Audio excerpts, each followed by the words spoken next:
For our senior design project, we have developed two power modules to dissipate heat from a printed circuit board with two diodes on the surface. To fulfill project requirements, the surface temperature of the two diodes had to be kept below 125 degrees C when 8 amps run through the circuit. Other issues of durability, compactness, reliability, and inventiveness were also to be taken into account during design. Our first design consists of an aluminum silicon carbide composite baseplate epoxied to a honeycomb-structured aluminum heatsink. Two cooling techniques were used for our power module.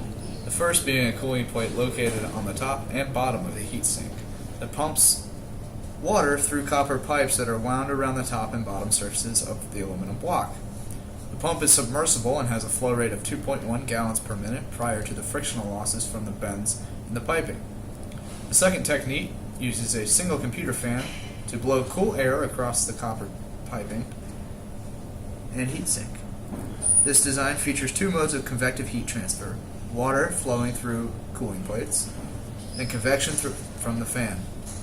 This dual convection model is more complex than the conventional designs, but has a higher potential for heat dissipation.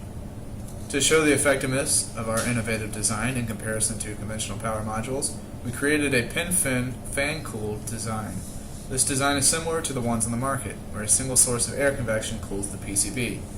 The heatsink was machined by milling fine grooves along the long dimension of the heatsink and 9 grooves perpendicular along the short dimension. Two 2x2-inch fans were attached along the bottom of the heatsink, where they are powered using the same battery and breadboard as the other design. To package both PCBs, a casing was designed on SolidWorks and 3D printed with ABS plastic. Silicone will be used to seal and protect the electronic components from damage. While the more conventional design reached a max steady-state temperature of 113 degrees C, the innovative design reached a maximum temperature of 111 degrees C. There's a slight improvement with using our dual convection design as opposed to our single convection model. However, some manufacturing difficulties have limited the performance. One limitation is that the solder connections of the pipes are connected with fittings that have reduced cross-sectional area and lead to friction losses. Another limitation is that the aluminum silicon carbide base plate could not be milled to be thinner due to the material requiring special tools. One last manufacturing limitation is that the top surface of the copper-wound aluminum heatsink is not a perfectly flat surface. The surface voids cause thermal contact resistance, which reduces the rate of heat flow leaving the base plate entering the copper pipes.